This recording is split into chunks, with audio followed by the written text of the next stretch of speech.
नमस्कार, यूपीएस पानोस के एक नए वीडियो में आपका स्वागत है। आईएसएफआर 2023 यानी कि भारत वन स्थिति रिपोर्ट का ये दूसरा वीडियो है। पिछले वीडियो में हम लोगों ने ये देखा था कि ये आईएसएफआर की 18वीं रिपोर्ट है। हम लोगों ने पिछले वीडियो में ट्री कवर यानी कि वृक्षावरण, फॉरेस्ट कवर यानी कि वनावरण को कवर किया था।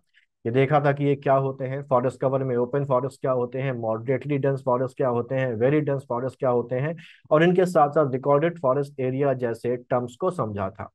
ये भी देखा था हम लोगों ने कि दुनिया के अलग अलग देशों में और भारत के भी अलग अलग राज्यों में ट्री कवर और फॉरेस्ट कवर कितना है, और पिछले 2 सालों में राज्यों में इनमें कितना चेंज आया है, किस राज्य में सबसे ज्यादा है, किस राज्य में सबसे ज्यादा वृद्धि हुई है और किस राज्य में सबसे ज्यादा कमी हुई है। आज हम लोग आगे बढ़ेंगे, इस रिपोर्ट को खत्म करेंगे। हम लोग आज मैनग्रोव, कार्बन स्टॉक और बांस क्षेत्र जैसे पोर्शंस को कवर करेंगे जिनसे एग्जाम में निश्चित सवाल आते हैं।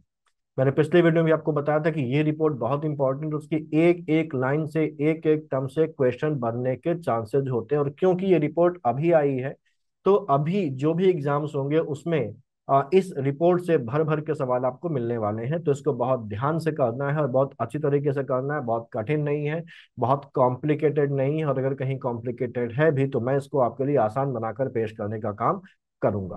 तो हम लोग आगे बढ़ते हैं, और आगे हमारे पास आज जो पहला टॉपिक है वो मैनग्रोव का। इसके पहले जैसे हम लोगों ने देखा, तो हम लोग पिछले वीडियो में ये जो हमारी जो नॉर्थ ईस्ट की जो पोजीशन है वनावरण रक्षण के मामले में, वो भी पढ़ा था हम लोगों ने पिछले वीडियो में। और साथ ही साथ हम लोगों ने वेस्टर्न घाट इको सेंसिटिव जो एरिया है उसके बारे में भी बात की थी कि वहां पर वनावरण, वृक्षावरण वगैरह की क्या पोजीशन है। ठीक, चलिए आगे चलते हैं। मैनग्रोव वन की बात करते हैं। तो मैनग्रोव वन के बारे में अगर देखा जाए तो मैनग्रोव जो है वो पारिस्थितिकी तंत्र, पौधे और पशु प्रजातियों से भरपूर एक और जैव विविधता का महत्वपूर्ण भंडार माना जाता है। लेकिन पहले हमें पता होना चाहिए कि मैनग्रोव बेसिकली है क्या। तो मैनग्रोव क्या है? Mangrove is a term used to describe a community of salt tolerant plant that thrive in tropical and subtropical intertidal regions around the world. तो मैनग्रोव बेसिकली क्या होते हैं? हेलोफाइट्स होते हैं। वो पौधे होते हैं जो नमकीन पानी में, नमक वाले पानी में पाए जाते हैं। ये खास तौर से ट्रॉपिकल और सब ट्रॉपिकल रीजन्स में मिलते हैं।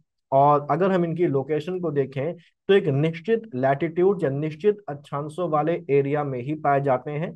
ये पाए जा रहे हैं, ये पाए जा रहे हैं 30 डिग्री नॉर्थ से 30 डिग्री साउथ लैटिट्यूड के बीच में ही ये पाए जाते हैं मैनग्रोव्स। ठीक, ये मैनग्रोव्स क्योंकि टाइडल एरियाज में पाए जाते हैं, समुद्र के तटीय क्षेत्रों में जनरली पाए जाते हैं, तो ये एक नेचुरल अवरोध का काम करते हैं समुद्री तूफानों के लिए, और साथ ही साथ जो चक्रवात वगैरह आते हैं उनके लिए।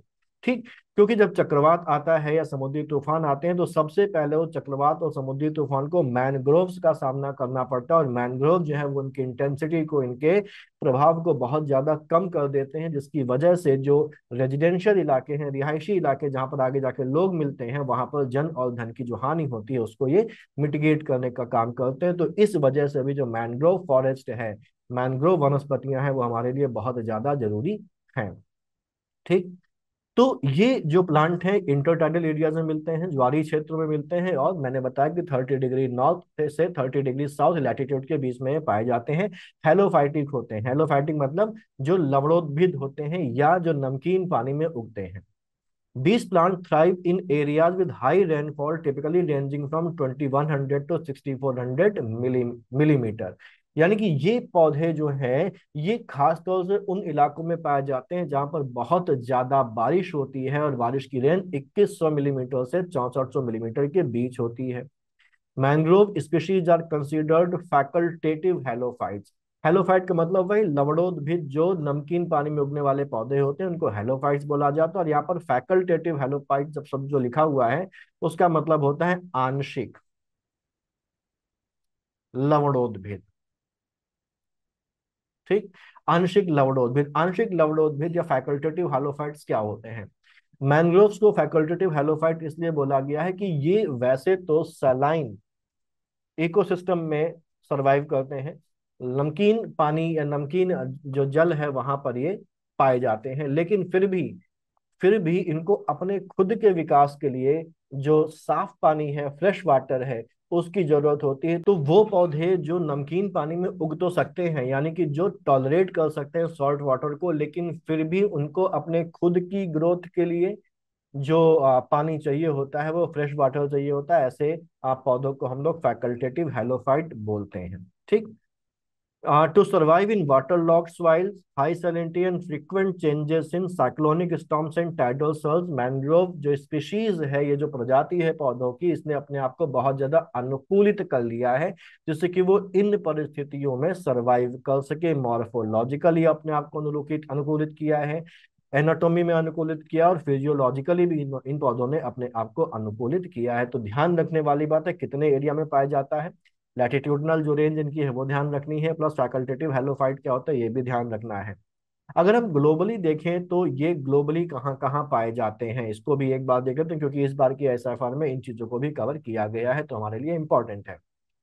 और ग्लोबल डेटा के लिए, अब क्योंकि जैसा मैंने पिछले वीडियो में बताया था कि जो फॉरेस्ट सर्वे ऑफ इंडिया है वो इंडिया में सर्वे करेगा, लेकिन दुनिया के दूसरे देशों में वनस्पतियों की, वनावरण की, वृक्षावरण की, मैंग्रोव वगैरह की क्या स्थिति है, उसके लिए एफएसआई तो सर्वे करने नहीं जाएगा। तो उसके लिए एक दूसरी बॉडी से सेकेंडरी डेटा को लिया गया, और वो दूसरी बॉडी कौन है? FAO, food and agriculture organisation जो बॉडी है यूनाइटेड नेशंस की, उसने 2020 में एक सर्वे किया था जिसका नाम था ग्लोबल फॉरेस्ट रिसोर्स असेसमेंट 2020। इसमें जो डेटा आया है उस डेटा को ग्लोबल चीजों के लिए, आंकड़ों के लिए यहाँ पर इस रिपोर्ट में शामिल किया गया है। ठीक। इसके अनुसार mangrove forest span 14.72 million hectares across 113 countries.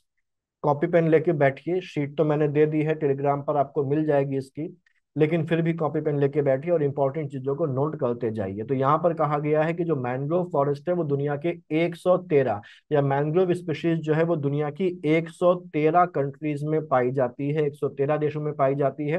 और इसका जो टोटल एरिया है वो है 14.72 मिलियन हेक्टेयर, यानी कि 113 देशों में 14.72 मिलियन हेक्टेयर एरिया में मैंग्रोव फैला हुआ है। लेकिन ये समान नहीं है, इसकी ज्यादा मात्रा मैंग्रोव की कहाँ पाई जाती है? ये ज्यादा मात्रा पाई जाती है south and south east Asia में, जहां पर टोटल मैंग्रोव का 36.2% पाया जाता है, यानी कि 14.72 मिलियन हेक्टेयर जो पूरी दुनिया का है, उसमें से 5.33 मिलियन हेक्टेयर जो है वो साउथ और साउथ ईस्ट एशिया में पाया जाता है। ठीक। इसके बाद दूसरे नंबर पर आता है साउथ अमेरिका, जहां पर 2.12 मिलियन हेक्टेयर क्षेत्र में इसका विस्तार है। Western and central Africa 2.30 million hectare में इसका विस्तार है, और नॉर्थ एंड सेंट्रल अमेरिका में 2.55 मिलियन हेक्टेयर, और ओशियानिया में 1.26 मिलियन हेक्टेयर में इसका विस्तार है। ठीक।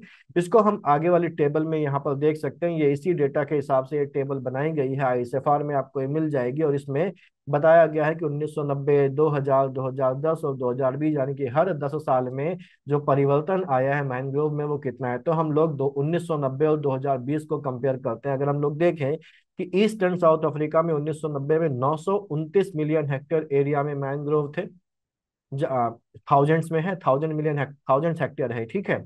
और 2020 में केवल 905 थाउजेंड हेक्टेयर में ये बचा, यानी कि क्या हुआ? कमी हुई। वहीं जो नॉर्थ अमेरिका अफ्रीका है वहां पर भी 34 से लेकर 31 रह गया, यहाँ की, यानी कि यहाँ पर भी कमी हुई है। वेस्टर्न सेंट्रल अफ्रीका में भी 1990 में 2436 थाउजेंड हेक्टेयर था, जो कि 2020 में 2304 थाउजेंड हेक्टेयर रह गया, घट गया। यूरोप में पाए नहीं जा रहे हैं। और अगर हम लोग देखें तो south and south east Asia में 6117 थाउजेंड हेक्टेयर्स में था, और घट के कितना हो गया? 5330 थाउजेंड हेक्टेयर्स। ये घट के रह गया, यानी कि सबसे ज्यादा मात्रा में पाए भी कहाँ पर जाते हैं? South and south east Asia में। और सबसे ज्यादा कमी भी कहाँ पर हुई है? यहाँ पर हुई है। और देखिए आपको ये कमी कितनी मिली है? 38.3 थाउजेंड हेक्टेयर्स की कमी हुई है मैंग्रोव एरिया में, south and south east Asia में। पूरी दुनिया को अगर कवर किया जाए तो 1990 में 15,759 थाउजेंड हेक्टेयर्स एरिया में ये मैंग्रोव था, जो कि 2020 में 14,717 हेक्टेयर थाउजेंड हेक्टेयर्स में ही बचा है। हर दशक की बात करें तो भी 1990 से घट के 15,292 हो गया 2000 में, फिर घटा, और ये लगातार घटता हुआ जा रहा है मैंग्रोव। तो ये एक चिंता का विषय है, क्योंकि ये बहुत ही ज्यादा बायोडायवर्सिटी से भरपूर जो एरिया है मैंग्रोव का वो होता है। तो ये एक ग्लोबल एक चिंता का विषय है। ठीक। नेशनल स्टेटस ऑफ मैंग्रोव, अगर हम अपने देश की बात करें तो India stands as the world's third richest nation in terms of mangrove diversity. यानी कि मैंग्रोव विविधता में बात की जाए तो भारत जो है दुनिया में तीसरे स्थान पर आता है। ठीक। अगर हम कहें कि दुनिया में कौन से देशों में सबसे ज्यादा मैंग्रोव विविधता पाई जाती है, डाइवर्सिटी पाई जाती है, तो उसमें भारत नंबर 3 पर है। मैंग्रोव विविधता का मतलब यह है कि मैंग्रोव की सबसे ज्यादा प्रजातियां जहां पर पाई जाती है उनमें तीसरे नंबर पर भारत है। और भारत में भी सबसे ज्यादा विविधता कहाँ पाई जाती है, तो वो है अंडमान और निकोबार में। अभी हम लोग आगे देखेंगे। ठीक है। यहाँ पर इंडिया में entire mangrove habitat is broadly divided into 3 main regions. Bharat में जो मैंग्रोव पाया जाता है उसको 3 रीजन्स में बांट के यहाँ पर क्लासिफाई किया गया है। ये कौन कौन से? ईस्ट कोस्ट यानी कि पूर्वी तट, वेस्ट कोस्ट यानी कि पश्चिमी तट, और islands of Andaman and Nicobar along with the Lakshadweep atoll. ठीक। तो भारत में मैंग्रोव के क्षेत्र को 3 रीजन में बांटा गया है, पूर्वी तट, पश्चिमी तट और अंडमान निकोबार लक्षद्वीप सहित। ठीक, आइलैंड्स हम बोल सकते हैं शॉर्ट में इसको, यहाँ पर इसको बांटा गया है। ठीक। यहाँ पर अगर देखें तो ईस्ट कोस्ट में 40 मैंग्रोव स्पीशीज पाई जाती हैं, जबकि वेस्ट कोस्ट में 27 प्रजातियां पाई जाती हैं मैंग्रोव्स की। जबकि अंडमान निकोबार में 38 प्रजातियां पाई जाती हैं मैंग्रोव की। यानी कि सबसे ज्यादा मैंग्रोव की प्रजातियां कहाँ पर पाई जा रही हैं? अंडमान निकोबार में। तो अगर मैं इसको ऐसे पूछूं कि सबसे ज्यादा मैंग्रोव की विविधता कहाँ पर पाई जाती है, तो जहां पर सबसे ज्यादा प्रजातियां पाई जाएंगी वहीं पर सबसे ज्यादा विविधता पाई जाएगी। और जवाब क्या है? जवाब है अंडमान निकोबार। तो ये अगर हम इन तीनों रीजन्स को मिला लें, वेस्ट कोस्ट, ईस्ट कोस्ट और जो अंडमान निकोबार और लक्षद्वीप है, तो टोटल 13 स्टेट्स और यूनियन टेरिटरीज निकल के आएंगी जहां पर हमें मैंग्रोव्स मिलते हैं। तो भारत में कितने राज्यों या केंद्र शासित प्रदेशों में मैंग्रोव्स पाए जाते हैं? जवाब है 13, है ना। तो अमंग द 13 स्टेट्स और union territories the highest mangrove diversity is found in Andaman and Nicobar island, हम लोगों ने अभी देखा यहाँ पर।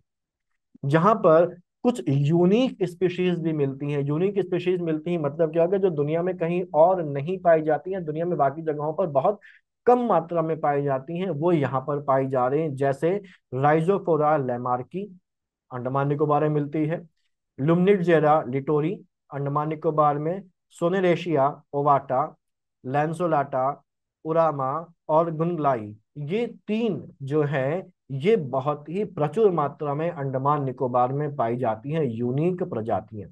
ठीक। इसके अलावा मैंग्रोव, जैसे मैंने बोला कि दुनिया में लगातार कम होता चला जा रहा है, हम लोगों ने भी टेबल में देखा था। यानी कि मैंग्रोव स्पीशीज भी धीमे धीमे धीमे धीमे कुछ ऐसी भी स्पीशीज होंगी जो विलुप्त के कगार पर पहुंच रही होंगी, एक्सटेंशन के कगार पर पहुंच रही होंगी। ठीक। यानी कि वो कैसी है? वो थ्रेटेंड स्पीशीज है मैंग्रोव की। मैंग्रोव की खतरे के दायरे में आ चुकी प्रजातियां हैं। तो इंडिया जो है, इंडिया में 2 ग्लोबली थ्रेटेंड मैंग्रोव स्पीशीज पाई जाती है। यानी कि 2 ऐसी स्पीशीज पाई जाती हैं जो खतरे में है, विलुप्ति की कगार पर पहुंचने वाली हैं। ऐसी 2 स्पीशीज भारत में पाई जाती हैं, जिनमें पहली है हेरिटेरिया फोमीस। ये जो हेरिटेरिया फोमीज है इसी को हम लोग सुंदरी के नाम से जानते हैं। किसके नाम से जानते हैं? सुंदरी के नाम से जानते हैं। और इसी के नाम पर भारत के सबसे बड़े मैंग्रोव फॉरेस्ट का नाम पड़ा है सुंदरबन। ठीक। डेल्टा भी है, Sundarban delta, Sundarban mangrove forest, Sundarban national park, है ना, टाइगर रिजर्व भी है वहां पर। तो उसी के नाम पर इसी हेरिटेरिया फोमी, जिसका नाम सुंदरी है स्थानीय, उसी के नाम पर इसका नाम क्या पड़ा है? सुंदरबन पड़ा है। तो ये एक थ्रेटेंड स्पीशीज है जो भारत में पाई जा रही है। इसके अलावा सोनेरेशिया ग्रिफिथी, ये भी एक थ्रेटेंड स्पीशीज है। और ये दोनों आईयूसीएन की रेड लिस्ट में शामिल 11 थ्रेटेंड स्पीशीज में जो खतरे में हैं प्रजातियां, उनमें से 2 हैं। ठीक। तो ये इंपॉर्टेंट है, ध्यान रखिएगा।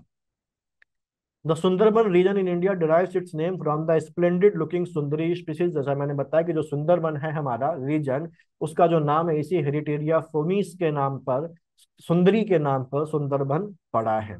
इसके अलावा और चीज देखें, अच्छा ये सुंदरबन में भी ये खतरे में है। ठीक है। Additionally the Andaman and Nicobar islands are home to 8 exclusive mangrove species. Andaman Nicobar में 8 ऐसी प्रजातियां पाई जाती हैं जो कहीं और नहीं मिलती हैं। ये कौन कौन सी हैं?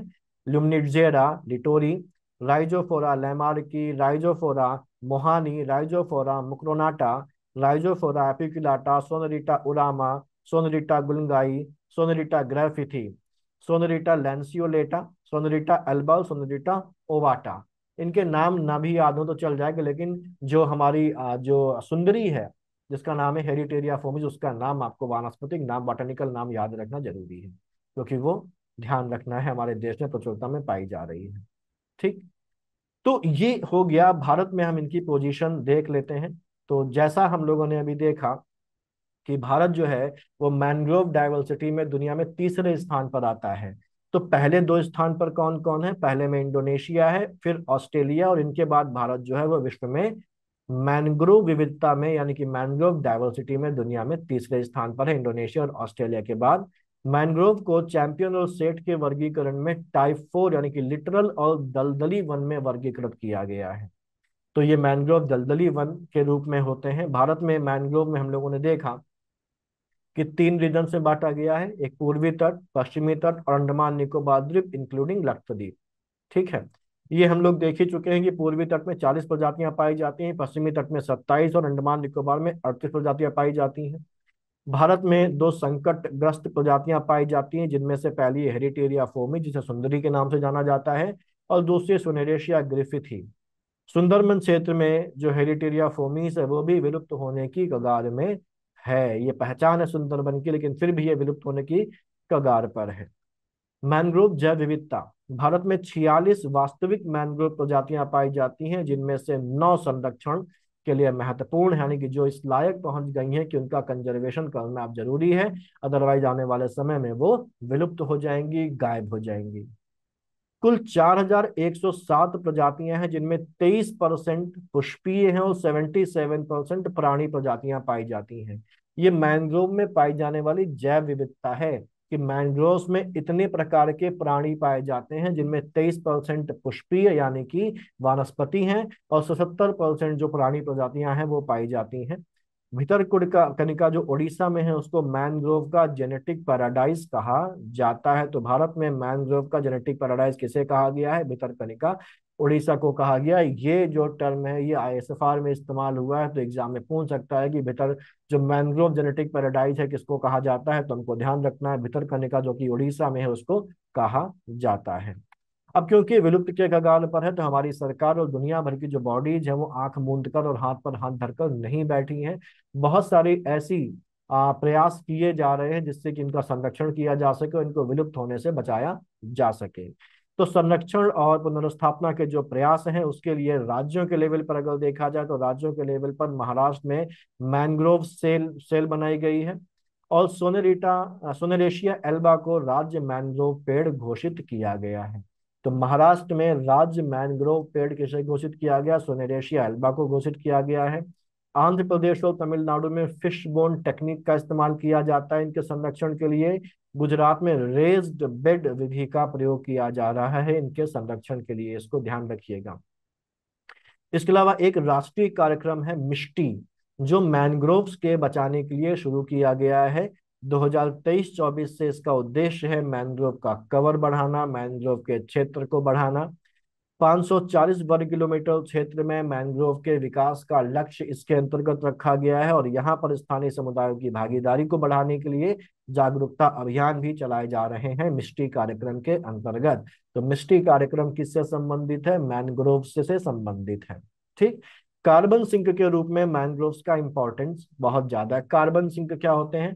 तो हम पहले एक चीज समझ लेते हैं कि कार्बन जो है वो दुनिया में पाया जा रहा है। हर प्राणी, हर चीज लगभग कार्बन से बनी हुई है, चाहे वो हम हो, कोई और प्राणी हो, कोई वनस्पति हो, ये सब किससे बने हुए हैं? कार्बन से बने हुए हैं। तो वो कार्बन जो जीवित और अजीवित वस्तुओं के अंदर स्टोर्ड है उसको क्या बोला जाता है? उसको कार्बन सिंक बोला जाता है। जैसे पेड़ के अंदर कार्बन क्या है? स्टोर्ड है, लेकिन अगर हम पेड़ को काट देंगे, पेड़ को जला देंगे, तो वो कार्बन क्या हो जाएगा? वातावरण में मुक्त हो जाएगा, और वो कार्बन वातावरण में आने के बाद कार्बन डाइऑक्साइड और दूसरे रूपों में ग्रीन हाउस इफेक्ट को बढ़ाने का काम करेगा। ठीक। तो कार्बन सिंक हमारे लिए जरूरी है। अभी हम लोग जब कार्बन स्टॉक की बात करेंगे तो वहां पर कार्बन सिंक को भी कंसीडर करेंगे कि ये क्या होता है और डिटेल में उसको देखेंगे। तो यहाँ पर मैंग्रोव के कंटेक्स्ट में इसकी बात की जा रही है कि जो मैंग्रोव है वो उष्णकटिबंधीय वनों यानी कि ट्रॉपिकल फॉरेस्ट के कुल क्षेत्रफल के 1% से भी कम है, क्योंकि लिमिटेड एरिया में पाया जा रहा है। ठीक 30 डिग्री नॉर्थ से 30 डिग्री साउथ के बीच में ही पाया जा रहा है, और 30 डिग्री नॉर्थ और 30 डिग्री साउथ में भी हर जगह नहीं, तटीय क्षेत्रों में ही पाया जाता है। तो इसका जो विस्तार है वो एक सीमित जगह पर ही है। तो ये ट्रॉपिकल जो फॉरेस्ट है उनके कुल क्षेत्रफल का केवल 1% से भी कम एरिया कवर करता है, लेकिन टोटल कार्बन का 3% ये अपने अंदर संग्रह करके रखता है, यानी कि कार्बन सिंक के लिए एक इंपॉर्टेंट रोल प्ले करता है। ठीक, अपनी मौजूदगी से ज्यादा कार्बन ये क्या कर रहा है, स्टोर कर रहा है। ठीक, और सबसे अधिक कार्बन घनत्व वाला पारिस्थितिकी तंत्र ये बनाता है, हाई कार्बन डेंसिटी वाला ये पारिस्थितिकी तंत्र ये बनाता है। तो कार्बन सिंक के लिए भी मैंग्रोव जरूरी है। चुनौतियां और संभावनाएं क्या? चुनौतियां तो हम लोगों ने देखी हैं कि ये घटते जा रहे हैं, लगातार इनका क्षेत्रफल घटता जा रहा है। और कारण क्या है? जलवायु परिवर्तन, प्राकृतिक आपदाएं जो है वो मैंग्रोव क्षरण के मुख्य कारण है। 2050 तक ये उम्मीद की जा रही है कि 8006 वर्ग किलोमीटर एरिया में मैंग्रोव की पुनर्स्थापना कर दी जाएगी, यानी कितने एरिया में मैंग्रोव को दोबारा से विस्तारित कर दिया जाएगा। UN decade of ecosystem restoration 2021-2030, यानी कि 2021 से 2030 का जो दशक है, जो डिकेड है, इसको यूनाइटेड नेशंस ने डिकेड ऑफ इकोसिस्टम रिस्टोरेशन, पारिस्थितिकी पुनर्स्थापना के नाम से घोषित किया है। और इसी के तहत भारत सरकार ने पारिस्थितिकी तंत्र पुनर्स्थापना और मैंग्रोव कवर को बढ़ाने के उद्देश्य से मिष्टी कार्यक्रम को शुरू किया है। तो मिष्टी कार्यक्रम भारत सरकार का है, ध्यान रखना है। पढ़ चुके हैं मिस्ट्री को। आईएसएफआर 2023 के अनुसार अब भारत की बात कर लेते हैं। देश में कुल मैनग्रोव कवर 4991.68 वर्ग किलोमीटर है। तो भारत में कितना मैनग्रोव कवर है? 4991.68 वर्ग किलोमीटर, जो देश के कुल जियोग्राफिकल एरिया का, भौगोलिक क्षेत्र का 0.15% है। जिसमें से वेरी डेंस जो मैनग्रोव है वो केवल 1463.97 वर्ग किलोमीटर एरिया में है, जो देश के कुल मैनग्रोव कवर का 29.33% है। यानी कि टोटल मैनग्रोव कवर का 29.33% जो है वो वेरी डेंस मैनग्रोव है।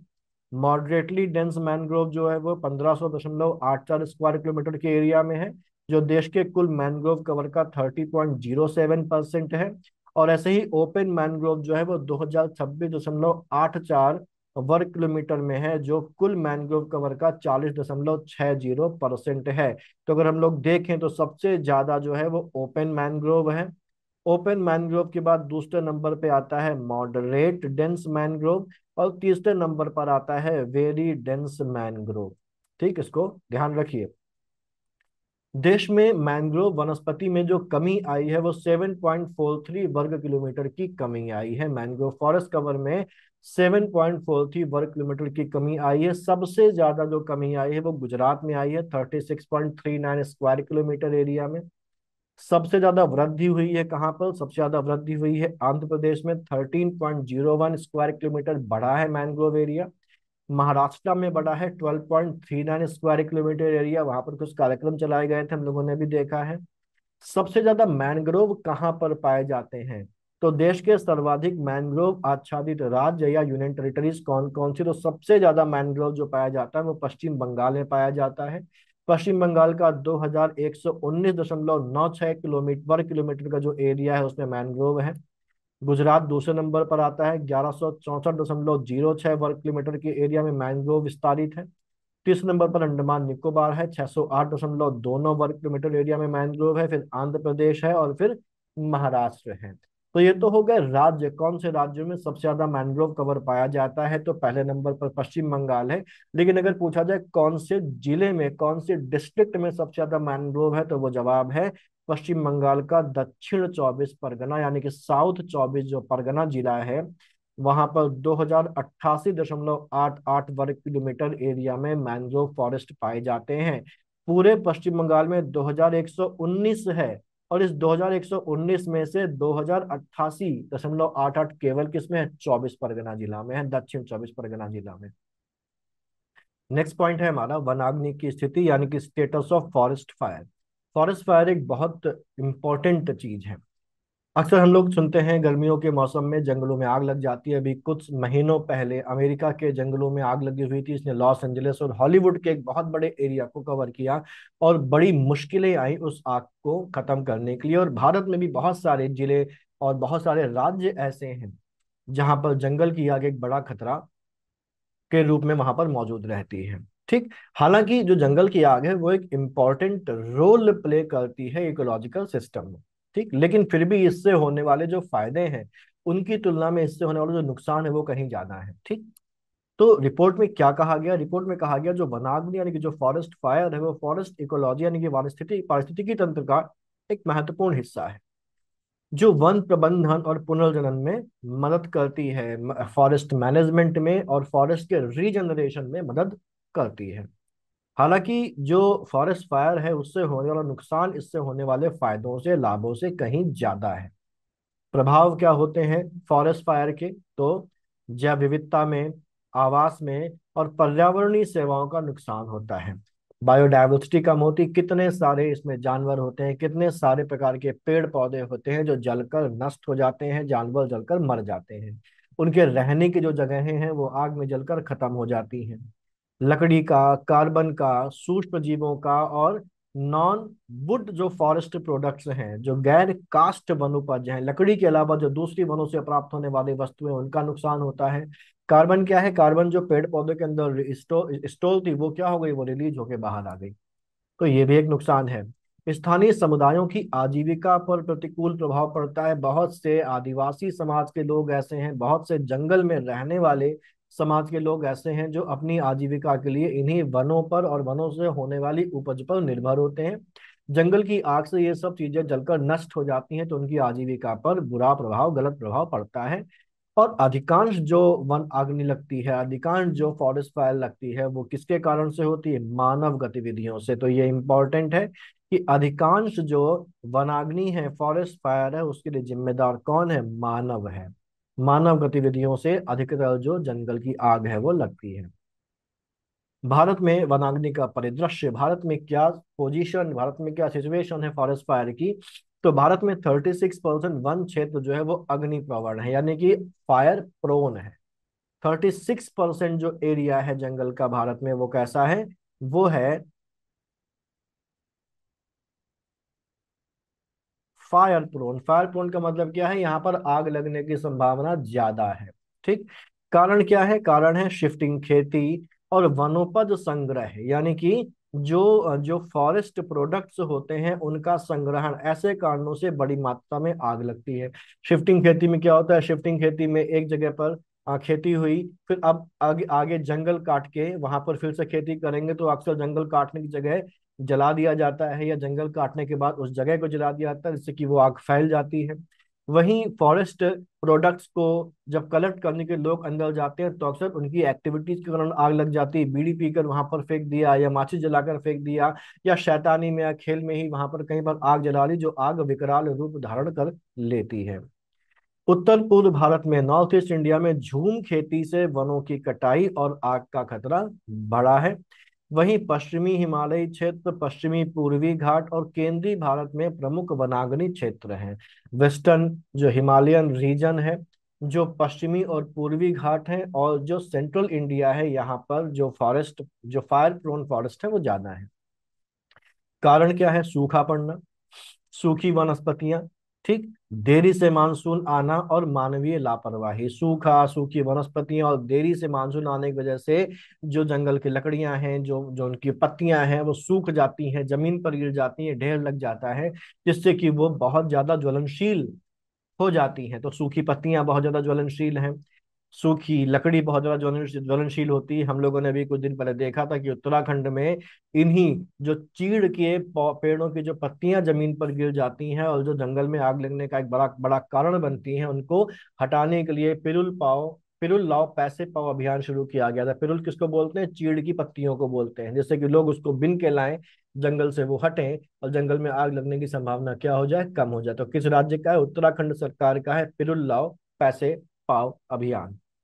जलवायु परिवर्तन से तापमान बढ़ रहा है और आग के मौसम का जो पीरियड है वो पीरियड भी क्या हो रहा है? बढ़ रहा है। तापमान ज्यादा होगा तो आग लगने की संभावना भी क्या होगी? ज्यादा होगी। ग्लोबल लेवल पर अगर देखा जाए तो 2015 में 98 मिलियन हेक्टेयर जो फॉरेस्ट है पूरी दुनिया के, वो आग से प्रभावित हुए थे। आग लगने के कारण हर साल 2.5 से 4 बिलियन टन कार्बन डाइऑक्साइड का उत्सर्जन हो जाता है, क्योंकि वो कार्बन रिलीज हो जाती है जो पौधों के अंदर स्टोर्ड है। 2001 से 2022 के दौरान आग से 126 मिलियन हेक्टेयर जो ट्री कवर है उसका नुकसान हुआ। रूस, कनाडा और अमेरिका में आग से सबसे ज्यादा नुकसान हुआ। अभी हाल ही में अमेरिका की आग सुर्खियों में थी। कोविड-19 के कारण, क्योंकि लॉकडाउन लगा था, लोगों को घरों के अंदर ही कैद करके रख दिया गया, तो मानवीय गतिविधियां कम हुई, और मानवीय गतिविधियां कम हुई तो जंगल में आग लगने की जो इंसिडेंसेज है उन इंसिडेंसेज में भी कमी आई। तो कोविड-19 के कारण मानव गतिविधियों में कमी से 2019-20 में वनाग्नि की घटनाओं में कमी आई है। फॉरेस्ट फायर मैनेजमेंट के क्या प्रयास भारत में है, तो 2019 में वनाग्नि को राष्ट्रीय आपदा घोषित किया गया। इसके अलावा नेशनल या राष्ट्रीय वनाग्नि प्रबंधन कार्यक्रम शुरू किया गया। National programme for forest fire management शुरू किया गया। फॉरेस्ट सर्वे ऑफ इंडिया यानी कि वन सर्वेक्षण संस्थान द्वारा रियल टाइम मॉनिटरिंग और पूर्व चेतावनी प्रणाली विकसित की गई फॉरेस्ट सर्वे इंस्टीट्यूट के द्वारा।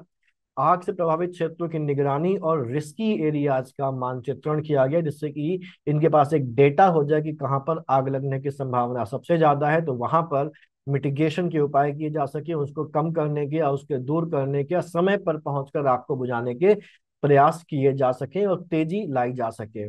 एफएसआई की उपलब्धियां क्या है? 2004 से रियल टाइम अलर्ट प्रणाली का विकास किया गया है कि जंगल में आग लगने पर रियल टाइम अलर्ट मिल जाता है। 2019 में फॉर एफएसआई वन अग्नि जियो पोर्टल लॉन्च किया गया, और 2024 में राष्ट्रीय स्तर पर आग से प्रभावित क्षेत्रों का जो एस्टिमेशन है, जो आकलन है, उसकी शुरुआत होती है। आईएसएफआर 2023 के अनुसार 2023-24 में जो आग से संबंधित जो फायर हॉट स्पॉट्स हैं, जहां पर आग लगने की संभावना सबसे ज्यादा है, तो क्या बोला गया? फायर हॉट स्पॉट्स बोला गया। तो इनकी संख्या कितनी है? 2023-24 में ऐसे 2,03,544 फायर हॉट स्पॉट्स थे। 2021-22 में 2,23,333 फायर हॉट स्पॉट्स थे। और 2022-23 में इनकी संख्या में कमी आई, और ये कितने हो गए? 2,12,249 हो गए 2021-22 की तुलना में फायर हॉट स्पॉट्स। 2023-24 में आग लगने की जो सर्वाधिक घटनाएं हुई हैं वो हुई हैं उत्तराखंड में, फिर उड़ीसा आता है और फिर हमारा छत्तीसगढ़ आता है। तो इन तीन राज्यों में आग लगने की सबसे ज्यादा घटनाएं हैं वो हुई हैं 2023-24 में। अगला जो पॉइंट है वो है वर्धमान निधि या ग्रोइंग स्टॉक का। ग्रोइंग स्टॉक क्या होता है, पहले हम लोग इसको समझ लेते हैं। आईएसएफआर में इसको डिफाइन कैसे किया गया? आईएसएफआर में डिफाइन किया गया ग्रोइंग स्टॉक को द सम बाय नंबर और volume of all the trees growing or living in the forest or a specified part of it। यानी कि किसी जंगल या इसके किसी स्पेसिफाइड एरिया में, निर्दिष्ट एरिया में जितने भी वृक्ष हैं जो बढ़ रहे हैं या जो जीवित हैं, उनकी संख्या या उनका जो वॉल्यूम है उसको ग्रोइंग स्टॉक बोलते हैं। और सरल शब्दों में हम लोग बोल सकते हैं कि जितने भी वृक्ष जीवित हैं, जीवित वृक्षों की जो संख्या होती है उसको ग्रोइंग स्टॉक या वर्धमान निधि बोला जाता है। ठीक। अब ये जो जीवित वृक्ष हैं इनको वर्धमान निधि निधि या ग्रोइंग स्टॉक बोला जाता है। और ये क्या है? हिंदी में अगर देखें तो वर्धमान निधि या ग्रोइंग स्टॉक, हाँ, ग्रोइंग स्टॉक वनाच्छादित यानी कि फॉरेस्ट कवर वाले एरिया में सभी जीवित वृक्षों का परिमाण है, उनका वॉल्यूम, उनकी वैल्यू है। अब पेड़ है तो पेड़ से क्या बनती है? लकड़ी बनती है। तो काष्ठ की वर्धमान निधि यानी कि ग्रोइंग स्टॉक ऑफ वुड का आकलन वन संसाधनों के टिकाऊ उपयोग के लिए राष्ट्रीय नीतियों और रणनीतियों के विकास के लिए जरूरी है। तो अब यहाँ पर ग्रोइंग स्टॉक की जानकारी क्यों जरूरी है? तो यहाँ पर ग्रोइंग स्टॉक का मतलब पेड़ यानी कि जो लकड़ियां हैं, ठीक है, इनका पता होना इसलिए जरूरी है जिससे कि जो फॉरेस्ट रिसोर्सेज हैं उनका सस्टेनेबल इस्तेमाल किस तरीके से किया जा सके, इसके लिए इफेक्टिव पॉलिसीज बनाई जा सके। क्योंकि अगर हमको पता ही नहीं होगा कि हमारे पास ग्रोइंग स्टॉक कितना है, हमारे पास कितनी growing stock of would available है, कितने पेड़ अवेलेबल हैं, तो जब तक ये जानकारी नहीं होगी हम effective policy making, effective decision making नहीं कर सकेंगे। इनके डेवलपमेंट के लिए इसकी जानकारी जरूरी है। ठीक। साथ ही साथ इसका जो उपयोग है वो वनों के वास्तविक आर्थिक मूल्य की गणना के लिए भी किया जाता है, कि जो फॉरेस्ट हमारे पास है उनकी जो इकोनॉमिक वैल्यू है वो कितनी है। और ये जो चीज है ये वनों की स्थिरता यानी कि फॉरेस्ट की स्टेबिलिटी और उनकी प्रोडक्टिविटी को इंडिकेट करती है, और साथ ही साथ बायोमास और कार्बन स्टॉक की गणना करने के लिए आधार तैयार करता है। हम लोग अभी कार्बन स्टॉक भी देखेंगे। तो हम कार्बन स्टॉक तब तक नहीं पता कर सकते हैं सही सही जब तक हमको ये ना पता हो कि हमारे पास पेड़ कितने, क्योंकि कार्बन स्टॉक का मतलब क्या होता है कि सभी जीवित और अजीवित वस्तुओं में जो कार्बन स्टोर्ड है उसकी मात्रा कितनी है। ठीक। और क्योंकि पेड़ भी इसमें आते हैं, तो पेड़ों की संख्या पता हुए बिना हम यहाँ पर कार्बन स्टॉक की वैल्यू असरटेन नहीं कर सकते हैं। ठीक। अब यहाँ पर पेड़ जो है वो दो तरीके के हो सकते हैं, जो वनों के अंदर है और जो वनों के बाहर है। वनों के अंदर जो पेड़ है उनको क्या बोला जाता है, वनों के भीतर ग्रोइंग स्टॉक, यानी growing stock inside forest area. और वनों के बाहर का मतलब क्या होता है, आउटसाइड फॉरेस्ट एरिया, यानी कि wood inside forest area, growing stock of wood inside forest area, और growing stock of wood outside forest area. Growing stock की का जो बेनिफिट है, जो सिग्निफिकेंस है, जो महत्व है, वो क्या है, जो हम लोगों ने बात की कि ये वन की सेहत और वन की उत्पादकता का प्रमुख संकेत है। वन में कार्बन स्टॉक का स्टोर, बायोडायवर्सिटी और लकड़ी उत्पादन से संबंधित जानकारियां हमको इसके माध्यम से मिलती हैं। वहां पर जो स्पीशीज पाई जा रही है पेड़ पौधों की, उनका व्यास वर्ग वितरण करने में भी ये सहायक होता है, और कार्बन उत्सर्जन के कारकों की गणना के लिए भी महत्वपूर्ण होता है, यानी कि कार्बन एमिशन के जो फैक्टर्स हैं उनका इवैल्यूएशन करने के लिए भी इसका इंपॉर्टेंस होता है। डेटा देख लेते हैं आईएसएफआर 2023 में जो दिया गया है। आईएसएफआर 2023 के अनुसार देश में जो कुल ग्रोइंग स्टॉक है, यानी कि जीवित वृक्षों की जो वॉल्यूम है, हमारे यहाँ वॉल्यूम देखा जाता है, संख्या नहीं देखी जाती, का जो वॉल्यूम है वो कितना है, 6429.64 मिलियन क्यूबिक मीटर। यानी कि इतने मिलियन घन मीटर जो है वो ग्रोइंग स्टॉक हमारे देश में है। जैसे हम लोगों ने देखा था कि वनों की संख्या के आधार पर भी हम इसकी वैल्यूएशन कर सकते हैं, और इसके आयतन के आधार पर भी। तो यहाँ पर आयतन के आधार पर किया गया और कहा गया कि कुल growing stock 6429.64 million cubic metre या घन मीटर भारत में है टोटल, जिसमें से वनों के भीतर जो ग्रोइंग स्टॉक है वो 4478.89 मिलियन क्यूबिक मीटर या घन मीटर है। और वनों के बाहर कितना है, 1950.75 मिलियन क्यूबिक मीटर, ये वनों के बाहर का है। ग्रोइंग स्टॉक में जो वृद्धि हुई है वो कितनी हुई है, तो देश के ग्रोइंग स्टॉक में जो कुल वृद्धि हुई है वो 262.32 मिलियन क्यूबिक मीटर, यानी कि 4.25% की वृद्धि हुई है इन टोटल। अब इसमें देखते हैं कि वनों के भीतर कितनी हुई है और वनों के बाहर कितनी हुई है। वन का मतलब हम लोग देख चुके हैं शुरुआत में कि वन का मतलब क्या होता है। वनों के भीतर इनसाइड फॉरेस्ट कितना हुआ है, 90.92 मिलियन क्यूबिक मीटर, जो कि 2.07% है केवल। और वनों के बाहर अगर देखा जाए तो 171.40 मिलियन क्यूबिक मीटर। ये जो चीज है ये भी ये बता रही है कि देश में जो एग्रो फॉरेस्ट्री है वो क्या हो रही है, वो बढ़ रही है। राष्ट्रीय स्तर पर वनों में जो ग्रोइंग स्टॉक है वो कितना है, 86.10 घन मीटर प्रति हेक्टेयर। वो टोटलिटी में था, ये प्रति हेक्टेयर के था हिसाब से देखा जा रहा है कि 1 हेक्टेयर में 86.10 घन मीटर ग्रोइंग स्टॉक है भारत में। वनों के भीतर सर्वाधिक growing stock million cubic metre में किन राज्यों में, तो सबसे ज्यादा है अरुणाचल प्रदेश में, 457.83 मिलियन क्यूबिक मीटर। नंबर 2 पर उत्तराखंड है, नंबर 3 पर छत्तीसगढ़ है, और नंबर 4 पर मध्य प्रदेश है, जहां पर 387 यानी कि 387.18 मिलियन क्यूबिक मीटर जो ग्रोइंग स्टॉक है वो वनों के अंदर है। वनों के बाहर की बात की जाए तो वनों के बाहर सर्वाधिक ग्रोइंग स्टॉक है महाराष्ट्र में, जहां पर 213.93 million cubic metre growing stock outside forest area है। नंबर 2 पर कर्नाटक है, नंबर 3 पर मध्य प्रदेश है, और नंबर 4 पर छत्तीसगढ़ है। यानी कि मध्य प्रदेश और छत्तीसगढ़ दोनों ही वनों के भीतर और वनों के बाहर टॉप 4 में मौजूद हैं। ये दोनों ही टॉप 4 में मौजूद हैं, वनों के भीतर ग्रोइंग स्टॉक में भी और वनों के बाहर ग्रोइंग स्टॉक में भी। कौन कौन, मध्य प्रदेश और छत्तीसगढ़। वनों के भीतर ग्रोइंग स्टॉक में सर्वाधिक योगदान देने वाले वृक्ष, मतलब इसका क्या है कि वनों के भीतर सबसे ज्यादा मात्रा में कौन से वृक्ष पाए जाते हैं, क्योंकि जिन वृक्षों की मात्रा ज्यादा होगी वही तो ग्रोइंग स्टॉक में ज्यादा प्रोपोर्शन लेके आएंगे, है ना। हम चाहे संख्या के आधार पर कैलकुलेट करें या हम चाहे तो आयतन या वॉल्यूम के हिसाब से कैलकुलेट करें, तो हम इसको ही बोल सकते हैं कि सबसे ज्यादा कौन से वृक्ष पाए जाते हैं जंगलों के अंदर भारत में।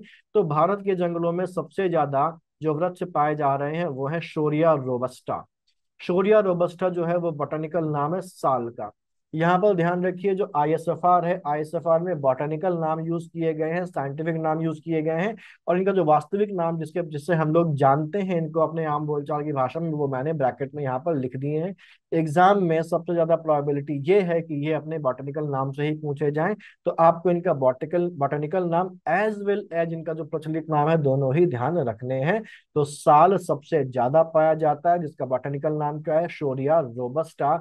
दूसरे नंबर पर सबसे ज्यादा ग्रोइंग स्टॉक में जो योगदान देता है, सबसे ज्यादा पाया जाने वाला जो वृक्ष है जंगलों के अंदर वो है सागौन, जिसका नाम है टेक्टोना ग्रैंडिस। नंबर 3 पर पाइनस रॉक्सबुर्गी है जिसको चीड़ बोला जाता है। और नंबर 5 पर है टर्मिनेलिया टोमेंटोसा जिसका नाम होता है अर्जुन। अर्जुन अपने औषधीय गुणों के लिए भी मशहूर है। अर्जुन की छाल के बारे में कहा जाता है कि हृदय रोग के लिए ये रामबाण होती है।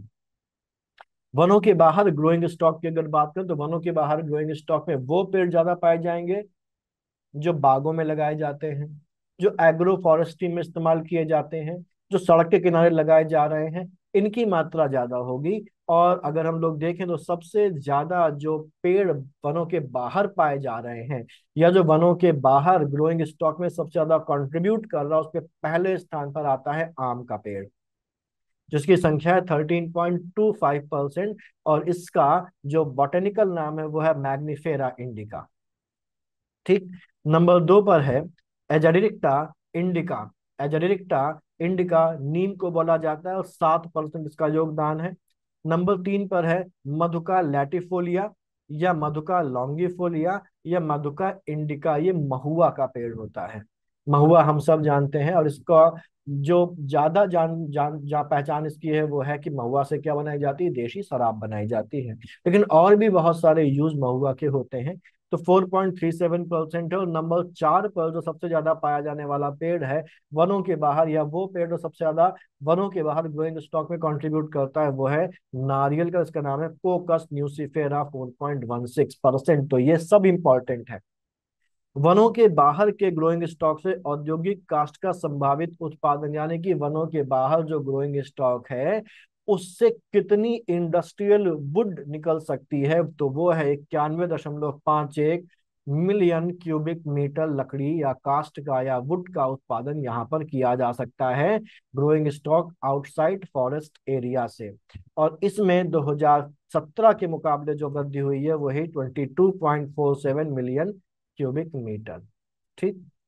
अब आ जाते हैं अगले में कार्बन स्टॉक में। कार्बन स्टॉक के बारे में समझ लेते हैं कि कार्बन स्टॉक बेसिकली है क्या। तो यहाँ पर आईएसएफआर में डिफाइन किया गया है कि carbon in all living and non living biomass, सभी जीवित और अजीवित या जैविक और अजैविक वस्तुओं और प्राणियों में जो कार्बन पाया जाता है उसको कार्बन स्टॉक बोला जाता है। तो हम सब किससे बने हैं, कार्बन से बने हैं। जीव जंतु किससे बने हैं, कार्बन से बने हैं। ठीक। मतलब कार्बन पाया जाता है हमारे अंदर, और जो पेड़ पौधे हैं उनमें भी क्या है, कार्बन है। तो इन सभी प्राणियों में, चाहे वो जीवित हो चाहे अजीवित हो, उन सबके अंदर जो टोटल कार्बन पाया जाता है उसको कार्बन स्टॉक बोला जाता है। ये अबव ग्राउंड बायोमास हो सकता है, जमीन के ऊपर पाया जाने वाला बायोमास हो सकता है। बिलो ग्राउंड बायोमास हो सकता है, डेड वुड हो सकती है, लिटर हो सकता है, और सॉइल कार्बन हो सकता है। यानी carbon in all living and non living biomass, जिसमें अबव ग्राउंड बायोमास जमीन के ऊपर पाया जाने वाला बायोमास, जमीन के नीचे पाया जाने वाला बायोमास, साथ ही साथ जो लिटर है कूड़ा कचरा है, और जो सॉइल कार्बन है जमीन की मिट्टी में जो कार्बन है वो सब इसमें इंक्लूड होता है। मिट्टी में पाया जाने वाला कार्बन भी कार्बन स्टॉक का पार्ट है। ठीक। ग्लोबली जो कार्बन है held in variety of different stocks, carbon अलग अलग रूपों में भंडारित होता है। जैसे समुद्र में कार्बन पाया जाता है, फॉसिल फ्यूल्स डिपॉजिट्स में कार्बन पाया जाता है, यानी कि जो जैविक ईंधन है उसमें कार्बन डिपॉजिटेड है।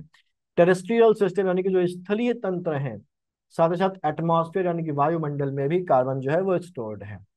स्थलीय सिस्टम्स की बात हम लोग करें, स्थलीय प्रणालियों की बात अगर हम लोग करें, तो स्थलीय प्रणालियों में कार्बन स्टोर होता है पत्थरों में, सेडिमेंट्स में, स्वैम्स यानी कि दलदलों में, वेटलैंड्स में आर्द्र भूमियों में, फॉरेस्ट में जंगलों में, मिट्टी में, घास के मैदानों में, और खेती में जो कार्बन है वो स्टोर्ड रहता है। ठीक, लेकिन पूरी दुनिया में पाए जाने वाले कुल कार्बन का 2/3 जो है वो फॉरेस्ट एंड फॉरेस्ट सॉइल्स में स्टोर्ड है, यानी कि जंगल और जंगल की मिट्टी में पूरी दुनिया का 2/3 कार्बन जो है वो स्टोर है। तो about 2/3 of global terrestrial carbon is contained in forest and forest soil, ये आईपीसीसी ने 2014 में कहा था। ठीक, लेकिन पिछली एक 1.5 सेंचुरी में the increased human activities, particularly burning fossil fuels, agriculture, and deforestation are increasing the concentration of greenhouse gas। अब कार्बन जहां पर स्टोर्ड है, फॉसिल फ्यूल्स में स्टोर्ड है, जंगलों में स्टोर्ड है। ठीक, तो अगर यहाँ पर हम इसको खत्म कर देंगे, जंगल में आग लगा देंगे, जंगल से या जो फॉसिल फ्यूल्स है उनको जला देंगे, तो इससे जो उनमें कार्बन स्टोर्ड है वो मुक्त हो जाएगा वातावरण में, और वातावरण में मुक्त होने के बाद जैसा हम लोगों ने कुछ देर पहले देखा था, कार्बन डाइऑक्साइड और अपने दूसरों रूपों में वो क्या करेगा, ग्रीन हाउस गैस को बढ़ाएगा, ग्रीन हाउस इफेक्ट को बढ़ाएगा, धरती को गर्म करेगा। It is the enhanced greenhouse effect which is contributing to warming of the earth causing climate change। और ये यही ग्रीन हाउस गैस इफेक्ट है जो वातावरण को गर्म कर रहा है और क्लाइमेट चेंज यानी कि जलवायु परिवर्तन का कारण बन रहा है। ठीक, अब इंडिया का इसमें क्या रोल है ये भी यहाँ पर बताया गया है। इंडिया की जो टोपोग्राफी है वो बहुत ही विविध है, जंगल भी हैं, पहाड़ भी हैं, तटरेखा भी है, समुद्र भी है। ठीक है, अलग प्रकार की यहाँ पर topography, climatic zones, agro forestry zones, agro climatic zones वगैरह वगैरह पाए जाते हैं। ठीक, यहाँ पर alpine, meadows, tropical rain forest से लेके टेम्परेट पाइन फॉरेस्ट से लेके मैनग्रोव, और कोरल रीफ और जो दलदली वन है वो सब यहाँ पर पाया जाता है। ठीक, हाई एल्टीट्यूड लेक्स भी यहाँ पर पाए जाते हैं। तो ये जो अलग अलग प्रकार की चीजें, अलग अलग प्रकार का वातावरण, अलग अलग प्रकार का क्लाइमेट एक ही देश के अंदर, अलग अलग प्रकार की जो टोपोग्राफी है एक ही देश के अंदर, ये रिजल्ट करती है diversity of forest in India, which makes it reasonably resilient to climate change and also an efficient sink of carbon। तो इससे भारत में फॉरेस्ट की डाइवर्सिटी आ रही, विविधता आ रही है, जंगलों में विविधता उत्पन्न हुई है, जो भारत को जलवायु परिवर्तन के लिए अनुकूलित भी कर रहा है, और भारत में इन चीजों की वजह से भारत को एक एफिशिएंट कार्बन सिंक के रूप में दुनिया के सामने प्रस्तुत भी कर रहा है। ठीक, the estimation of the carbon stock in forest started in 2004। जंगलों में कार्बन स्टॉक का जो एस्टिमेशन है, जो आकलन है, उसकी शुरुआत की गई है 2004 से। क्यों शुरू की गई? क्योंकि एक रिपोर्टिंग रिक्वायरमेंट लाई गई वहां पर ग्रीन हाउस गैस इन्वेंटरी के लिए। United nation framework convention on climate change, UNFCCC, जो कॉप सम्मेलन जो है, क्लाइमेट ऑफ पार्टी जो सम्मेलन है, उनका आयोजन करवाता है, यूएनएफसीसी ही करवाता है। और उसके तहत ये कहा गया कि हर देश अपने यहाँ जो भी उसका ग्रीन हाउस गैस या जो कार्बन स्टॉक है, उस कार्बन स्टॉक का एक एस्टिमेशन रिपोर्ट के रूप में जमा करेगा। ठीक, थ्रू नेशनल कम्युनिकेशन यानी कि नेटकॉम एंड बाईएनियल अपडेट यानी कि द्विवार्षिक अपडेट के रूप में वहां पर देगा। ठीक, ये जो है, ये इसमें ग्रीन हाउस गैस की इन्वेंट्री के साथ साथ कार्बन स्टॉक और उसके लिए जो पॉलिसीज उस देश में बनाई जा रही उन सब की जानकारी देनी होती है। ठीक, इसके बाद 2015 का पेरिस एग्रीमेंट कितनी इंपॉर्टेंस रखता है हम सबको पता है। तो as per the Paris agreement, India submitted its nationally determined contribution यानी कि NDC with various commitments of achieving targets. और इसके अलावा जो एनडीसी है, नेशनल डिटरमाइंड कंट्रीब्यूशन, जो वो पेरिस एग्रीमेंट के तहत सबमिट करता है, उसके अनुसार India has committed to create additional carbon sink of 2.5 to 3 billion tons of carbon dioxide equivalent through additional forest and tree cover by 2030। यानी कि भारत जो है वो 2030 तक 2.5 से लेके 3 बिलियन टन कार्बन डाइऑक्साइड का इक्विवेलेंट कार्बन सिंक जनरेट करेगा जंगलों की स्थापना के साथ, फॉरेस्ट एंड ट्री कवर की स्थापना के साथ। यानी कि वो इतने जंगल या इतने वृक्षों का वहां पर लगाएगा, फॉरेस्टेशन करेगा कि इतनी कार्बन का सिंक भारत में क्या हो सके, क्रिएट हो सके। और इसके लिए भारत जो है वो लगातार प्रयास भी कर रहा है। यहाँ पर आगे ये कहा गया है, as per the global forest resource assessment 2020, हम लोगों ने इसकी बात की थी, जो FAO ने जारी की थी। इसके अनुसार टोटल फॉरेस्ट कार्बन स्टॉक, जो सभी कार्बन पूल्स को अगर मिला लिया जाए तो पूरी दुनिया में टोटल जो कार्बन स्टॉक है वो 662.08 गीगा टन है। 662.08 गीगा टन है, या इसको ऐसे ही बोल सकते हैं 163.10 टन प्रति हेक्टेयर, इतना कार्बन स्टॉक पूरी दुनिया का है। जिसमें से 299.50 गीगा टन जो है वो सॉइल में है, मिट्टी में है। 294.54 गीगा टन जो है वो लिविंग बायोमास में है, जीवित वस्तुओं में है। 68.04 गीगा टन जो है वो डेड वुड में है, मरी हुई लकड़ी में है, कटे हुए पेड़ में है और लिटर में है। Soil organic matter constitute the biggest pool, तो सबसे ज्यादा किसमें है, सॉइल ऑर्गेनिक मैटर में है, 299.50 गीगा टन। देखा हम लोगों ने ये भी, जो कि 45.2% है टोटल कार्बन का। और उसके बाद आता है हमारा above ground biomass, below ground biomass, litre and deadwood. Above ground biomass और बिलो ग्राउंड बायोमास क्या होता है, चित्र के माध्यम से हम लोग देखते हैं। ये हमारी जमीन है, जमीन के ऊपर जो भी बायोमास है वो क्या कहलाएगा, अबव ग्राउंड बायोमास होगा। जैसे पेड़ हो गया, ठीक, अदर्स जो दूसरे पेड़ पौधे हो गई जमीन के ऊपर, तो जमीन के ऊपर पड़ी हुई डेडवुड है, जो कचरा है पेड़ पौधों का टूटा हुआ, वो क्या है, वो लिटर। ये क्या है, जमीन के ऊपर है, इसलिए इसको अबव ग्राउंड बायोमास बोलते हैं।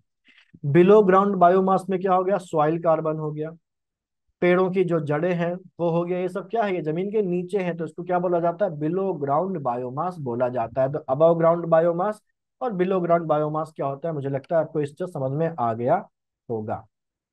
ठीक, रिपोर्ट ये कहती है कि बिटवीन 1990 एंड 2020, 1990 से 2020 के बीच में जो ग्लोबल फॉरेस्ट कार्बन स्टॉक है वो 668.39 गीगा टन से घटकर 662.08 गीगा टन हो गया, due to overall decrease in forest area. जंगल कम होंगे तो फॉरेस्ट में जो जो जो कवर है, जो कार्बन स्टॉक है वो भी क्या होगा, कम होगा। तो जंगलों में कमी आने की वजह से, फॉरेस्ट कवर में कमी आने की वजह से जो कार्बन स्टॉक है वो 668.39 गीगा टन से घटकर 662.08 गीगा टन हो गया है। यहाँ पर एक हमको दिया गया पाई चार्ट, जिसमें बताया गया है कि ग्लोबल फॉरेस्ट कार्बन सिंक जो है बिलियन टन्स में कहाँ कहाँ पर है। तो जंगल के अंदर जो कार्बन स्टॉक है उसमें से 294.54 जो है वो लिविंग बायोमास है, जिसमें अबव ग्राउंड और बिलो ग्राउंड दोनों शामिल हैं। ये जो डेडवुड एंड लिटर है जो पीले रंग से दिखाई दे रहा है वो 68.04 है बिलियन टन, 10% कवर करता है।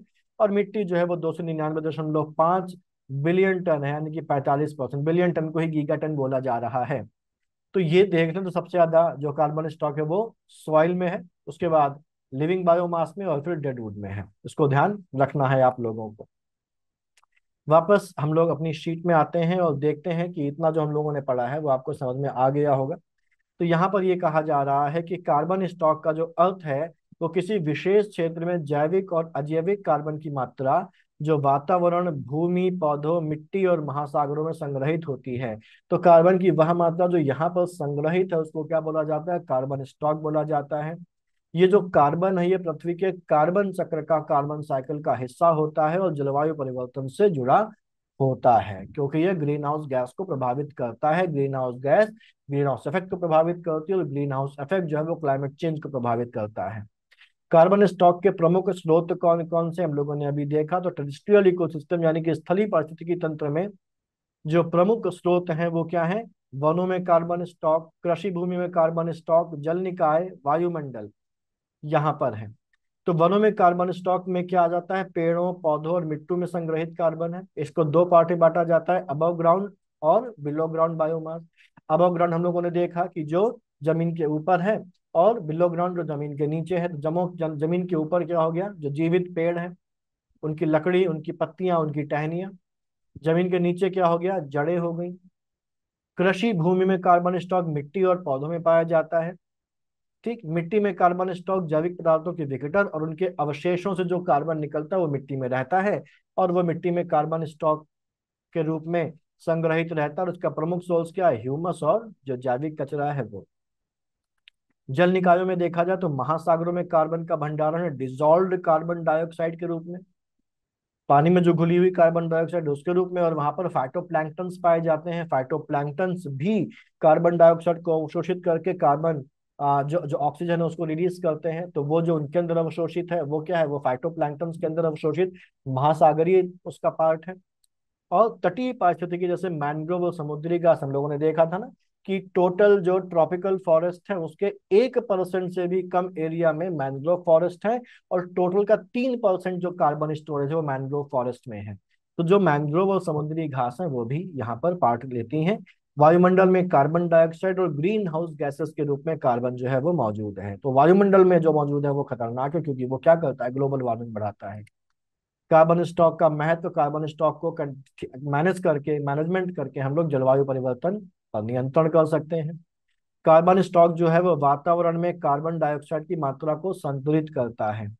वनों और मिट्टी में कार्बन का भंडारण ग्रीन हाउस गैसेस को अवशोषित करने में मदद करता है। हम लोग इसके बारे में बात कर चुके हैं। अगर किसी भी चीज में डाउट हो तो कमेंट में पूछिएगा, मैं उसको एक्सप्लेन करूंगा। साथ ही साथ जैव विविधता बनाए रखने और स्थिर पारिस्थितिकी तंत्र में योगदान देता है वनों और फसलों का संरक्षण, जो कार्बन स्टॉक बनाए रखने में सहायक है। ये सारी चीजें हम लोग किसी न किसी रूप में कवर कर चुके हैं। अब भारत में हम लोग देख लेते हैं कि वर्तमान जो एस्टिमेशन है उसके अनुसार भारत के वनों में कुल कार्बन स्टॉक लगभग 7,285.5 मिलियन टन अनुमानित है।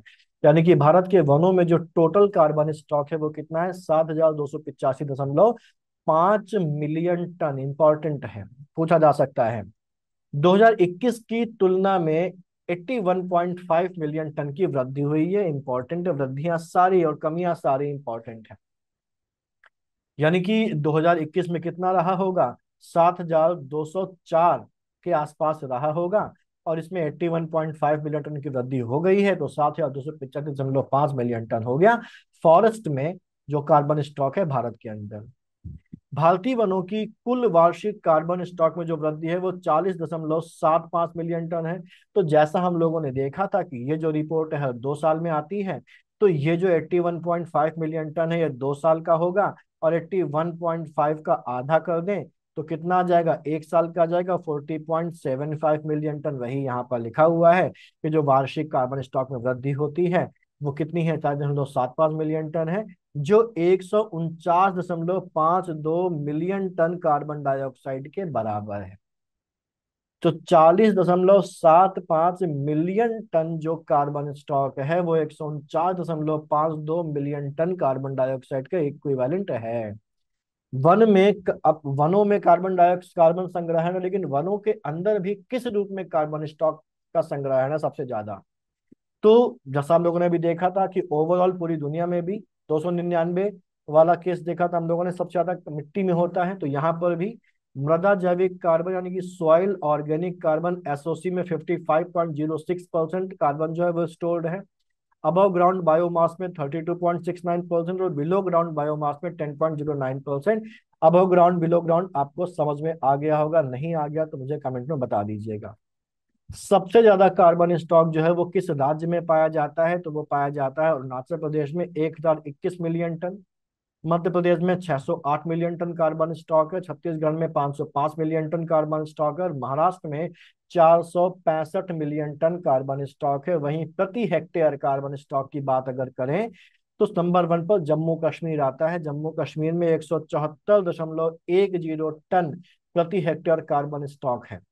सिक्किम में 1 हेक्टेयर में 169.20 टन कार्बन स्टॉक है। हिमाचल प्रदेश में 163.68 टन प्रति हेक्टेयर कार्बन स्टॉक है। अंडमान निकोबार में 161.62 टन प्रति हेक्टेयर कार्बन स्टॉक है। तो इनका सीक्वेंस किसमें ज्यादा किसमें कम है इसको दिमाग में बैठा लीजिए। बांस क्षेत्र की बात करें, बैम्बू एरिया की बात करें, तो बांस को भी शामिल किया जा रहा है पिछले कई सालों से आईएसएफआर में। तो भारत में जो कुल बांस क्षेत्र है वो 1,54,670 वर्ग किलोमीटर है। 1,54,670 वर्ग किलोमीटर एरिया में बांस का प्लांटेशन है। और पिछले 2 सालों में बांस जो प्लांटेशन में जो वृद्धि हुई है वो 5,227 वर्ग किलोमीटर हुई है। सबसे ज्यादा जो बांस क्षेत्र है वो मध्य प्रदेश में है, 20,421 वर्ग किलोमीटर एरिया में। नंबर 2 पर अरुणाचल प्रदेश, 3 पर महाराष्ट्र और 4 पर उड़ीसा है। तो ये बढ़ते से घटते हुए क्रम में इनका सीक्वेंस है। बांस क्षेत्र में सर्वाधिक वृद्धि जो हुई है वो अरुणाचल प्रदेश में हुई है, 2,685 वर्ग किलोमीटर। और मध्य प्रदेश में हुई है 2,027 वर्ग किलोमीटर की वृद्धि हुई है। तो कुल वृद्धि 5,227 है, और उसमें भी अरुणाचल प्रदेश और मध्य प्रदेश में इतनी वृद्धि हुई है। कमी भी हुई है, कमी सबसे ज्यादा कहाँ पर हुई है? कर्नाटक में 1,290 वर्ग किलोमीटर में, और मणिपुर में 860 वर्ग किलोमीटर की जो बांस क्षेत्र की कमी है वो हुई है। अगला हमारे पास है कृषि वानिकी में वृक्ष यानी कि ट्रीज इन एग्रो फॉरेस्ट्री। इसको शामिल किया गया है इस बार, इसलिए इंपॉर्टेंट है, इसको बहुत ध्यान से समझना है कि आखिरकार होता क्या है और इसमें क्या क्या पॉइंट्स कवर किए गए हैं आईएसएफआर में।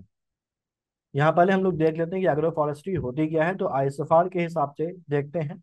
तो आईएसएफआर में ये कहा गया है कि the term agro forestry is commonly understood as a mix land use system integrating woody perennials, tree, shrubs, palms, bamboo etcetera within agricultural systems. तो यहाँ पर ये कहा जा रहा है कि एग्रो फॉरेस्ट्री जो है वो एक मिक्स लैंड यूज सिस्टम है। मिक्स लैंड यूज सिस्टम का मतलब है जहां पर भूमि उपयोग मिश्रित तरीके से किया जा रहा है। यानी कि अगर आप खेती कर रहे हैं तो खेती करने के साथ साथ वहां पर पेड़ों को भी लगा रहे हैं।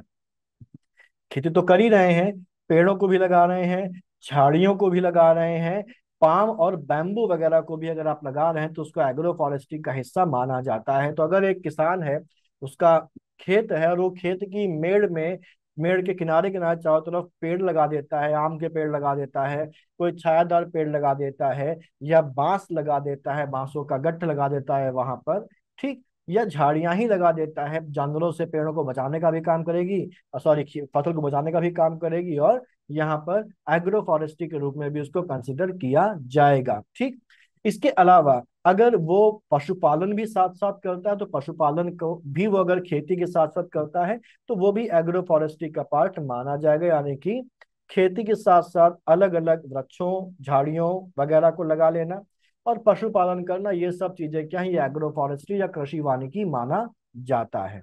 ठीक, अब यहाँ आगे देखें तो नेशनल एग्रो फॉरेस्ट्री पॉलिसी जो 2014 में आई थी, उसमें एग्रो फॉरेस्ट्री को डिफाइन किया गया है। क्या कहा गया है? Land use system which integrates trees and shrubs on farmlands and rural landscapes to enhance productivity, profitability, diversity and ecosystem sustainability। ठीक, इसके अलावा it is a dynamic ecologically based natural resource management system that through integration of woody perennials on farms and the agricultural landscapes diversifies and sustains production and build social institution. Simple भाषा में देखें तो ये जो policy में जो definition दी गई है वो ये कह रही है कि एग्रो फॉरेस्ट्री एक लैंड यूज सिस्टम है, भूमि उपयोग प्रणाली है, जिसमें खेती वाली जमीन में या गांव के अंदर भी वृक्ष या झाड़ियां वगैरह जो हैं वो लगाई जाती हैं। इससे क्या होता है? इससे प्रोडक्टिविटी यानी कि उत्पादकता, प्रॉफिटेबिलिटी यानी कि लाभप्रदता, डाइवर्सिटी यानी कि विविधता, और इकोसिस्टम सस्टेनेबिलिटी यानी कि पर्यावरण जो सततता है उसमें वृद्धि होती है। तो इनका इंटीग्रेशन जो है वो एग्रो फॉरेस्ट्री कहलाता है। और बिल्कुल सरल भाषा में बात करें तो खेतों में फसल के साथ साथ पेड़ों को, जो पेरिनियल पेड़ है, बहुवर्षीय पेड़ हैं, पूरे साल पत्तियों से आच्छादित रहने वाले पेड़ हैं, ऐसे पेड़ों को लगाना क्या कहलाता है? एग्रो फॉरेस्ट्री कहलाता है। जो FAO है, FAO मतलब फूड एंड एग्रीकल्चरल ऑर्गेनाइजेशन, जो यूनाइटेड नेशंस की बॉडी है, उसने भी डिफाइन किया है। उसने कहा है कि agro forestry is a collective name of land use systems and technologies where woody perennials are deliberately used on the same land management units as agricultural crops and or animals।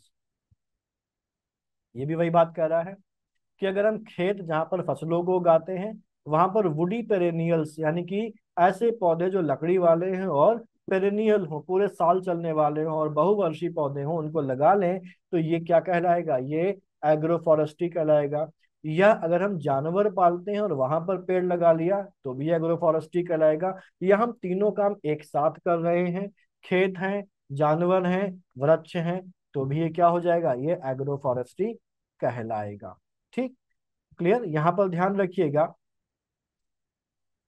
कि इसी तर्ज पर centre for international forestry research ने भी agro forestry को define किया है। ये क्या कह रहा है, land use systems and practices in which woody perennials are integrated with crops यानी कि फसलों के साथ, लाइव स्टॉक यानी कि पशुधन के साथ, या दोनों, फसल और पशुधन दोनों के साथ ही वृक्षों को इंटीग्रेट कर दिया, लगा दिया, तो ये क्या है, उसी जमीन पर, एक ही जमीन पर खेती भी कर रहे हैं, वहीं पर जानवर भी पाल लिए हैं और वहीं पर पेड़ पौधे भी लगा दिए, तो यह एग्रो फॉरेस्ट्री मानी जाएगी। ठीक, अब एग्रो फॉरेस्ट्री क्या होती है ये तो हम लोग समझ गए। हम लोग आईएसएफआर में क्या कहा जा रहा है, ये भी आईएसएफआर ही है लेकिन डेटा के पॉइंट ऑफ व्यू से बात करते हैं।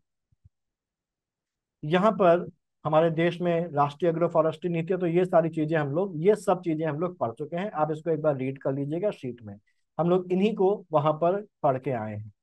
राष्ट्रीय एग्रो फॉरेस्ट्री नीति एनएपी 2014 का जो उद्देश्य है वो क्या है, यह है फसलों और पशुधन के साथ पेड़ लगाने को प्रोत्साहन देना, जिससे पारिस्थितिकी तंत्र को स्थिर और जलवायु परिवर्तन के जोखिम को कम किया जा सके, तो ये भी एक उद्देश्य है। लकड़ी आधारित उद्योगों के लिए कच्चे माल की आपूर्ति और आयात में कमी लाना, क्योंकि जो हमारे यहाँ ही पर्याप्त मात्रा में लकड़ी होगी तो हमको लकड़ी को इंपोर्ट नहीं करना पड़ेगा, आयात नहीं करना पड़ेगा। ग्रामीण और जनजातीय समुदायों को ईंधन, चारा और गैर लकड़ी उत्पाद की आवश्यकता को पूरी करना। ग्रीन कवर यानी कि हरे आवरण और कार्बन भंडारण में वृद्धि करना। ठीक, शोध को प्रोत्साहित करना, लोगों की भागीदारी बढ़ाना। ये सारे पॉइंट्स मुझे लगता है आपको क्लियर होंगे कि कार्बन भंडारण में वृद्धि कैसे होगी। ठीक है, इसके लिए सरकार ने कुछ पहले भी शुरू करी हैं, जैसे 2016-17 में एक पहल शुरू करी गई थी, हर मेड़ पर पेड़।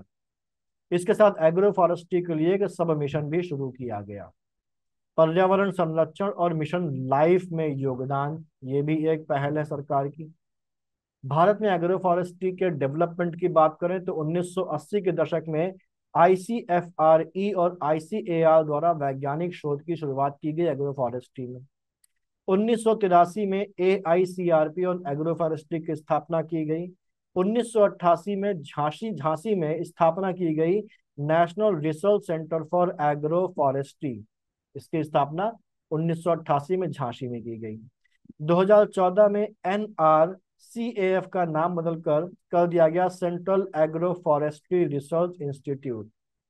और इसके जो एआईसीआरपी है ऊपर हम लोगों ने देखा था, उसके देश भर में 37 केंद्र हैं। ये ध्यान रखिएगा, ये पूछा जा सकता है। एग्रो फॉरेस्ट्री मॉडल 2019 में सीएएफआरआई यानी कि सेंट्रल जो एग्रो फॉरेस्ट्री रिसर्च इंस्टीट्यूट है और जो आईसीएफआरई है, इसने अलग अलग 20 जो एग्रो क्लाइमेटिक जोन्स हैं उनके लिए 40 एग्रो फॉरेस्ट्री मॉडल्स पेश किए कि इन अलग अलग एग्रो क्लाइमेटिक जोन्स में किस तरीके से एग्रो फॉरेस्ट्री की जा सकती है, फसलों और पेड़ों का क्या कॉम्बिनेशन यूज करना चाहिए, किस तरीके से करना चाहिए, ऐसे मॉडल इन्होंने दिए। और भारत को 20 एग्रो क्लाइमेटिक जोन्स में डिवाइड किया गया। अक्सर पूछा जाता है ना कितने एग्रो क्लाइमेटिक जोन है, तो मुझे कमेंट में बताइए कि उत्तर प्रदेश में कितने एग्रो क्लाइमेटिक जोन्स हैं। फिर आईसीएफआरई ने 2020 में 34 एग्रो फॉरेस्ट्री मॉडल्स को 7 क्षेत्रों में वर्गीकृत किया है। लाभ क्या है, लाभ वही सामाजिक और आर्थिक लाभ में रोजगार सृजन होता है, किसानों की आय में वृद्धि होती है क्योंकि खेती के साथ पशुपालन भी हो रहा है, खेती के साथ पेड़ भी लग रहे हैं, तो फलदार पेड़ अगर हैं तो फलों को बेचकर आय होगी। लकड़ी वाले पेड़ हैं तो एक लिमिट के बाद उनको थोड़ा सा काट के उस लकड़ी को बेचा जा सकता है। साथ ही साथ जो वनों जो पेड़ों से मिलने वाले अलाइड उत्पाद हैं उनका इस्तेमाल किया जा सकता है। पर्यावरण में अगर देखें तो ग्रीन कवर और बायोडायवर्सिटी का संरक्षण इससे होता है। लकड़ी आधारित उद्योगों को कच्चा माल मिलता है, कार्बन संग्रहण यानी कार्बन स्टोरेज भी होती है और क्लाइमेटिक स्टेबिलिटी भी आती है। अब आ जाते हैं भारत में एग्रो फॉरेस्ट्री के बारे में क्या डेटा, क्या एस्टिमेशन आया है आईएसएफआर 2023 का। इसके अंतर्गत इसने कहा है कि एग्रो फॉरेस्ट्री के अंतर्गत भारत में जो कुल हरित आवरण है, ट्री ग्रीन कवर है, ट्री ग्रीन कवर इसको बोलेंगे, वो कितना है, 1,27,590.05 स्क्वायर किलोमीटर एरिया में agro forestry generated green tree cover है। और आईएसएफआर 2013 की तुलना में इसमें 21,286.57 वर्ग किलोमीटर की वृद्धि हुई है, 20.02% की वृद्धि हुई है। कुल अनुमानित जो ग्रोइंग स्टॉक है यानी कि यहाँ पर जो जीवित वृक्ष हैं उनका जो आयतन है, जो वॉल्यूम है, वो कितना है, 1291.68 मिलियन मीटर क्यूब या क्यूबिक मीटर है। और आईएसएफआर 2013 की तुलना में 286.94 मिलियन क्यूबिक मीटर की वृद्धि हुई, यानी कि 28.56% की वृद्धि हुई है। कृषि वानिकी के अनुसार सबसे ज्यादा ग्रोइंग स्टॉक वाला राज्य कौन कौन सा है, वो है महाराष्ट्र, जहां पर 136.45 मिलियन क्यूबिक मीटर है। उसके बाद कर्नाटक है, फिर उड़ीसा है और फिर राजस्थान है। यूनियन टेरिटरीज की बात करें तो नंबर 1 पर जम्मू कश्मीर है, जहां पर 29.59 million cubic metre growing stock है अंडर एग्रो फॉरेस्ट्री।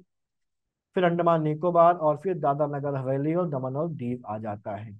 अब एग्रो फॉरेस्ट्री में सबसे ज्यादा इस्तेमाल होने वाले कौन से वृक्ष हैं, तो यहाँ पर ध्यान रखिए कि एग्रो फॉरेस्ट्री में जो पेड़ लग रहे हैं वो वनों के बाहर लग रहे हैं, खेतों में लग रहे हैं। तो जो किसान होगा वो ऐसे पेड़ों को प्रेफर करेगा जो इकोनॉमिकली भी उसको बेनिफिट प्रोवाइड कर सके, जो उसके लिए फलों का उत्पादन कर सके, या दूसरी जो बाजार में बिकने योग्य चीजें या उसके दैनिक जीवन में इस्तेमाल आने वाली चीजें हैं उनका वो वहां पर उनका उत्पादन उन पेड़ों से कर सके।